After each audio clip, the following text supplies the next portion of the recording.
Évidemment, vous avez le droit de partir en live. Petite série de questions pour mieux apprendre à vous connaître. L'idée, c'est de répondre plutôt rapidement. D'accord. Si on peut, après on peut. On va commencer par Morgane. Morgane, qu'est-ce que tu aurais aimé savoir avant d'avoir commencé? Qu'est-ce que j'aurais aimé savoir avant de commencer? Qu'être une femme, ça allait être compliqué, mais qu'il fallait pas baisser les bras. C'est valable pour tous les domaines. Bilal, quelles sont, selon vous, les 3 qualités nécessaires pour réussir? Alors, je dirais la singularité, l'audace et la rigueur. Voilà. Pas mal. Pas mal, ouais. On n'est pas... Mon acquiesce. Alors Morgane, un coup de blues, un coup de mou, qu'est-ce qui te remet en selle? Un film, un gâteau, un endroit, un voyage? Une salade de fruits et promener mon chien Paulette dehors au soleil. Oh. C'est pas mal, ça aussi. Je vais faire craquer On Bilal. acquiesce. Il va. Bilal, vous en parliez. Quelle est votre définition de l'audace? Ben voilà, l'audace, c'est moi à 11 ans et demi, je donne un exemple comme ça, hein, qui appelle les majors américaines, Universal, Sony, genre BMG, all the big labels, et que je leur dis « Hi, my name is Bilal Hassani, I'm 11 or 12, je me souviens plus, and I want to become the biggest pop star on the planet, can I meet with ?» Et j'allais sur LinkedIn et je trouvais les noms des DA. Incroyable. C'est ma mère qui s'inscrit à la salle de sport en face du siège de Warner pour déposer des démos tous les jours à la fin de sa séance de sport. À Saint-Plon? C'est à Saint-Plon. Ouais, Ornano, Saint-Plon. Saint-Plon, voilà. Donc il faut vraiment avoir de la volonté. Hein. Exactement. Quand on connaît l'endroit, la salle est super.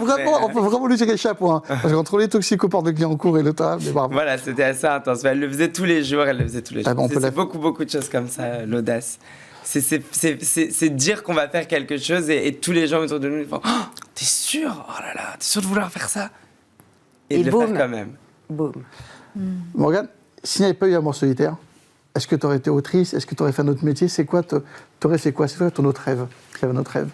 Oh, je pense que j'aurais écrit dans tous les cas et je serais peut-être devenue fleuriste. Ah! Ouais, j'ai une belle passion pour les fleurs, mais je crois que j'aurais écrit dans tous les cas peut-être des petites cartes à glisser dans mes bouquets, qui sait. Bilal, pour terminer, est-ce que vous avez une phrase mantra, une phrase qui vous suit, que vous répétez Alors, c'est peut-être un petit peu bateau, c'est une phrase que un petit peu ma reine-mère RuPaul, qui est qui est the mother of drag, Tu viens d'ailleurs bientôt à Paris. C'est avec le Work the World, c'est ça, qui dit toujours If you can't love yourself, how the hell you gonna love somebody else? Si on ne s'aime pas nous d'abord, comment est-ce qu'on peut aimer les autres? Et je trouve ça très important et je me suis rendu compte que la confiance en soi, que l'amour de soi, c'était un puits qu'il faut vraiment bien entretenir et conserver, parce qu'on peut pas donner si on n'a pas déjà un petit peu. pour soi? Ah, parfait, on a terminé, on va reprendre le cours de l'interview. J'ai une question à Morgane, ce qui est difficile quand même, c'est comme tu l'as dit, hein, tu as construit le compte et à un moment donné, il a fallu aller en public, faire des interviews. Comment on passe du stade de l'écriture, du compte Instagram, à la conférence, à la rencontre avec le public?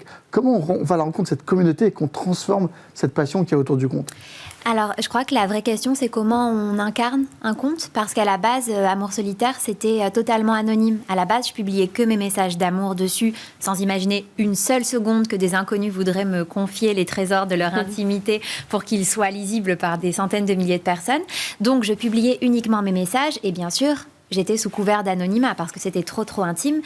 Et donc, pendant longtemps, Amour solitaire a existé sans savoir qui était derrière. Et j'ai eu ce passage qui était assez charnière d'incarner le compte, de dire que c'était moi qui étais derrière le compte, de parler aussi en mon nom et plus seulement derrière les messages des autres. Et ça s'est fait au moment de la sortie de mon premier livre, parce que j'ai fait de la promo, parce que j'ai fait des interviews, parce que je suis allée à la rencontre des communautés.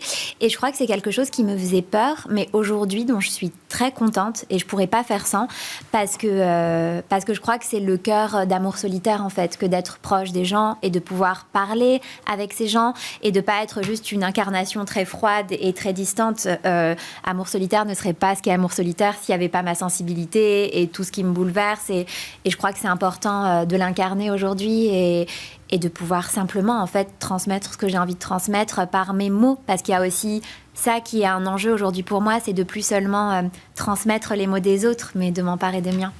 On parle d'incarner. Bilal, il y a des jeunes, tu fais rêver des jeunes, tu es un modèle de réussite. Comment, justement, tu arrives à prendre ce poids, quand même? Parce que tu as un modèle et il y a des gens qui veulent réussir et tu incarnes, justement, cette réussite et peut-être d'avoir assumé. C'est assez incroyable.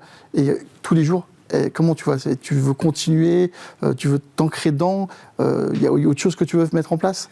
C'est vrai qu'assez tôt dans ma forte exposition, je parle surtout du moment où il avait été annoncé que j'allais représenter la France à l'Eurovision. C'était assez difficile pour moi d'accepter le fait que je suis un être politique. Et j'avais vraiment cette envie d'attirer uniquement l'attention sur ma voix, ma chanson, ce que j'avais à présenter en tant qu'artiste. Après, du coup, la finale de l'Eurovision, je recevais des messages de personnes qui venaient de vraiment partout en Europe et qui me remerciaient et qui remerciaient la performance qu'on avait faite sur scène parce que pour la première fois, ils avaient pu discuter de leur identité avec des membres de leur famille parce que voilà, c'était dans leur télé. Et c'est à ce moment-là que vraiment je me suis rendu compte de l'importance de la représentation. Et de la présence de personnes comme moi dans les médias traditionnels, sur les réseaux sociaux. Et voilà, quand je vois en 2018 que j'annonçais à ma bande de potes que j'allais commencer à mettre des perruques sur ma chaîne YouTube et qui m'avaient tous dit « Oh, Bilal, fais attention, personne fait ça en France, ça va être très mal reçu ». Aujourd'hui, je vois des centaines d'influenceurs qui sont des mecs avec des perruques et qui sont en train d'exploser. Je trouve ça génial. Je parle avec eux quotidiennement et qui me remercient. Et je leur dis, mais c'est pas du tout moi. Enfin, ça aurait été quelqu'un d'autre.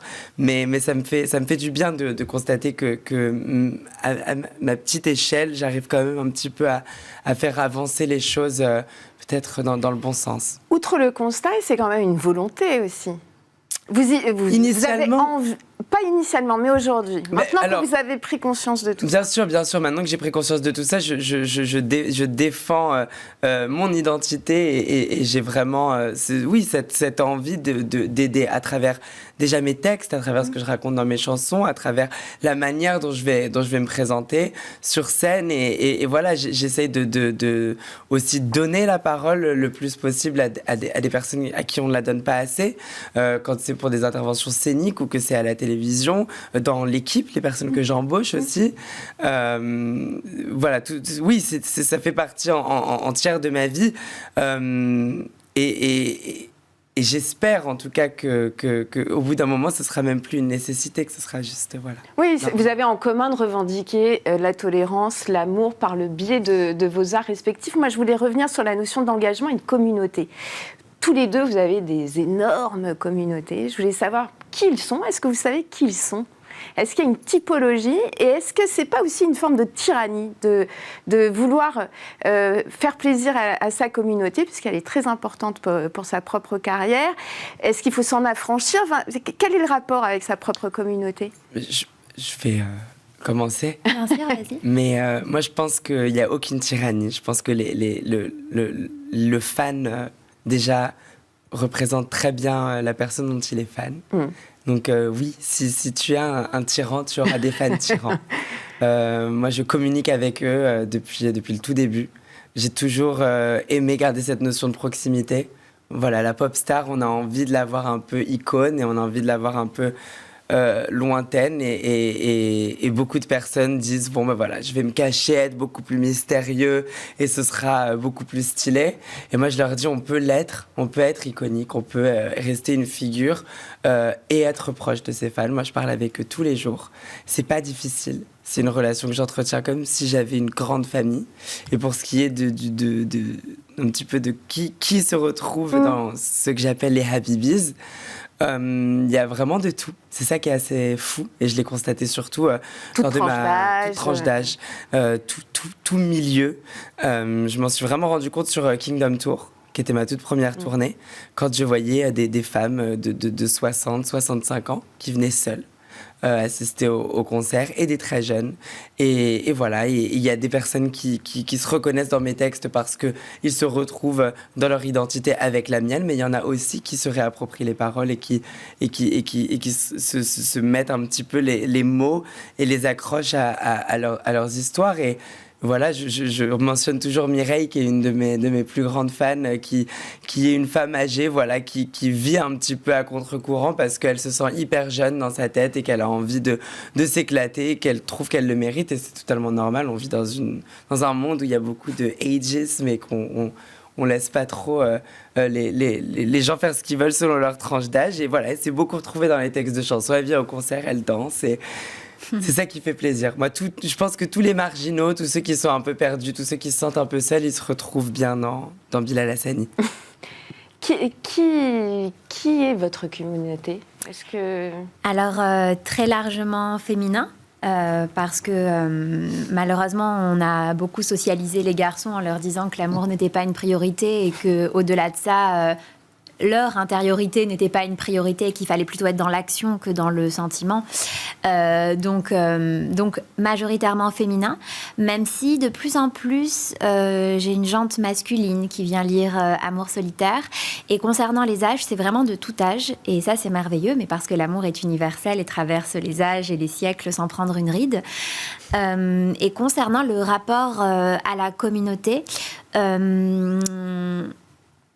porte tellement d'avoir autant de gens qui sont là et qui aiment le projet et qui aiment ce que je véhicule. Ça porte énormément, mais je crois qu'il y a un travail à faire de ne pas se stresser de satisfaire tout le monde pour rester dans une création spontanée. Autrement, ça met tout à coup beaucoup de stress et on dénature un peu ce qu'on a envie de faire. Donc je crois que, en tout cas, quand j'écris des nouveaux livres, j'essaie de ne pas penser à la réception. Autrement, ça me panique. J'essaie d'écrire le livre que moi, j'ai envie d'écrire et que moi, j'ai envie de lire.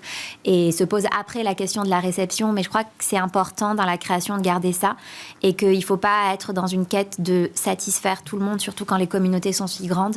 Autrement, c'est paralysant. Est-ce que tu penses pas que justement la communauté s'est élargie en passant de l'amour au secret? Est-ce que justement, il y a pas cette partie-là qui a permis aux gens d'aujourd'hui de se permettre de t'envoyer des secrets? Est-ce que tu as reçu combien de secrets sur le livre? Alors, sur le livre, donc en fait, j'ai fait une enquête sur le secret, c'est l'objet de mon dernier livre.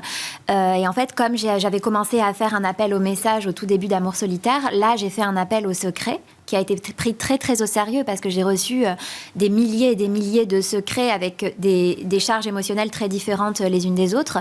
Et pour moi, c'était important ce passage parce que ça me permettait de ne plus seulement parler d'amour, mais d'intime. Et je crois que ça a touché aussi d'autres personnes, d'autres types de communautés. Et finalement, pour moi, l'amour était un prétexte pour parler d'intime. Donc, je suis contente aujourd'hui de pouvoir élargir, de pouvoir aller à la rencontre aussi de nouvelles personnes et de continuer le projet, quoi. Angelo a inventé une rubrique. Jingle, et il vous explique tout.